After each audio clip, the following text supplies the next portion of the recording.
大家好，我是美食多 YouTube 缓清3小时。如果是我的铁粉，请给我一个 like。第一次看我的视频，请您静悄悄地给我一个 like。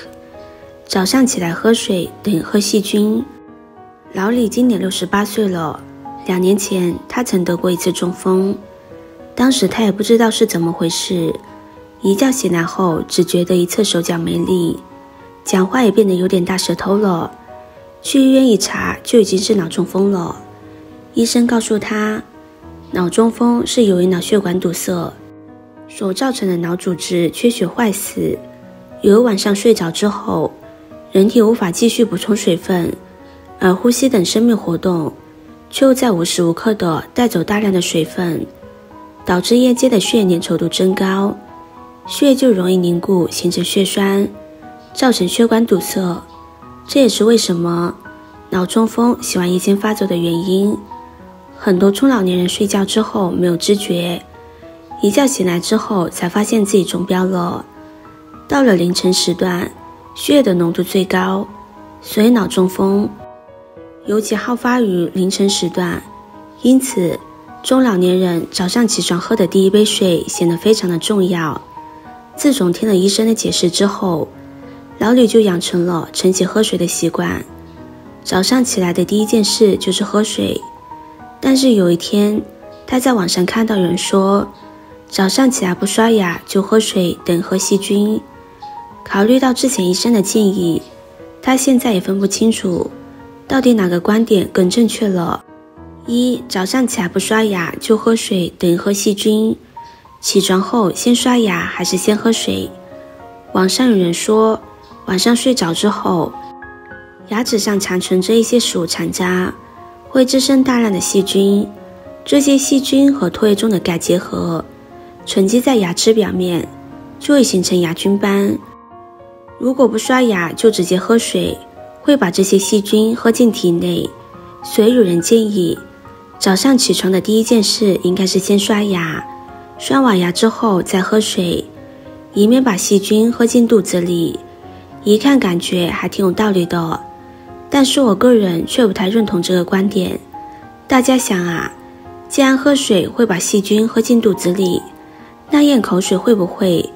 既然咽口水也会把细菌咽下去，那晚上睡着之后连口水都不能咽了，这显然是不合理的。其实这种担心是十分多余的。口腔本身就是一个有菌的环境，因为口腔里的温度湿度非常适合细菌的繁殖，再加上一日3餐给细菌提供了大量的养分，导致口腔成为了细菌繁殖的温床。研究发现，人的口腔里生活着400多种细菌，有些细菌对健康是有好处的，有助于帮助消化，保护口腔黏膜。有些细菌则对人体是有害的，有可能会引起扁桃体发炎、牙龈炎或者肺炎等等。正常情况下，好细菌和坏细菌处于一个相互制衡的平衡状态，所以这些细菌并不会导致疾病，就算是吃进体内也不怕。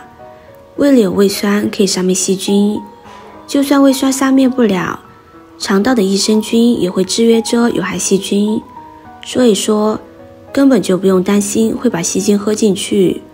更何况聚集在牙菌斑的细菌也没有那么容易脱落，仅靠喝水时的水流冲刷很难把其中的细菌冲刷下去。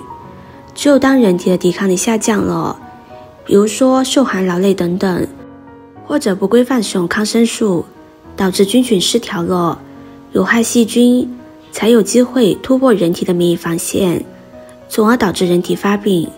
总而言之，早上起来尽管放心喝水，人体的免疫系统没有你想象中的那么脆弱。2，早晨起床喝杯水对于身体有不错的好处，及时补充水分。经过了一晚上睡眠，身体本身处于生理性缺水状态，此时补充水分恰到好处。建议在睡醒后半小时内，吃早餐前适当补水，稀释血液，改善夜间机体脱水的问题，促进肠道代谢，预防便秘。起床后及时补水，可以促进胃肠蠕动，加速肠道的代谢，加速排便，从而就可以预防便秘等肠道干燥类的问题。当然，如果你已经出现了便秘，那单纯靠喝水并不能起到治疗的作用，需要你及时调整饮食结构，增强运动，改善便秘的症状。严重者请就医诊疗，促进消化系统健康。一晚上的休息过后，胃肠中的食物已经排空，晨起适当补水可以帮助补充身体胃酸，让您的消化系统处于更加健康的状态。预防血栓，促进心脑血管系统的健康。早晨这个时间段比较特殊，正是人体生理性需要升高的时刻，此时血小板活性增加。另外，睡了一夜的觉，经过皮肤蒸发、排尿以及口鼻呼吸，会导致身体的水分流失，因此就会导致血液粘稠度增高。晨起后及时补水，更利于降低血液粘稠度，从而就能降低坏血栓等心脑血管问题的风险，让你的大脑变得更加清醒。饮水会增加血容量，加速血液循环，这样可以让你的大脑变得更加清醒，更有利于及时投入到工作或学习当中。总之，晨起饮用一杯没有热量的白开水，有助于为机体及时补充水分，稀释血液，促进身体的新陈代谢，让你更快的恢复状态。3. 晨起喝水有讲究。1. 水温有讲究，水温太凉可能会刺激肠胃，从而容易引起腹泻等不适，而水温太高则容易灼伤胃食管黏膜。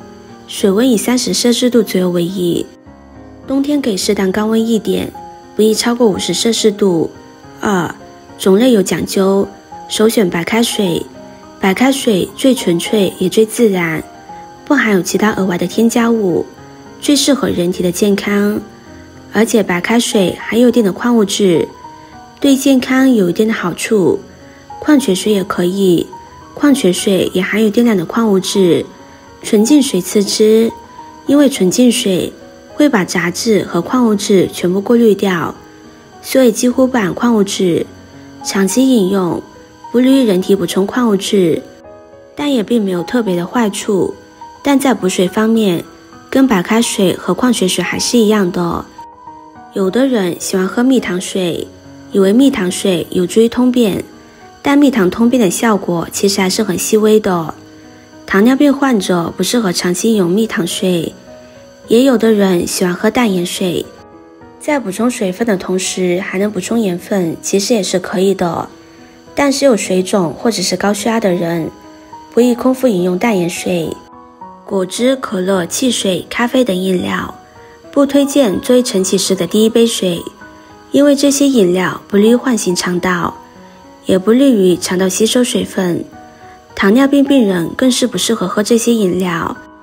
3. 饮水量有讲究，对于一般人来说，早上起来第一杯水在200到300毫升左右就可以，不用喝太多，喝太多会影响早餐时的胃口。4. 饮水的方式有讲究，每个人喝水的方式都不一样，有的人喜欢大口大口喝水，一口气喝完一杯水，这种饮水方式其实是不对的，因为喝水太快，胃肠来不及反应，水分快速的吸收进入血液，可能会引起稀释性的低血症。喝水应该小口小口的慢慢喝，让胃肠有个慢慢接受的过程，就像你唤醒一个人一样，最忌讳的就是突然惊醒。正确的做法应该是轻声唤醒，让对方有个缓冲的过程。水是生命之源，晨起的第一杯水对健康非常重要，大家千万不要错过。另外，成人每天的喝水量大概在1500到1800毫升之间，一天中的其他时段也要注意及时补充水分，不要等到口渴了才想起来要喝水。今天的分享就到这里了，制作视频不易，如果您觉得今天的分享对你有帮助的话，可以分享给身边的朋友，别忘记点赞收藏。点击我的头像可以看到更多的精彩内容，我们下个视频见啦！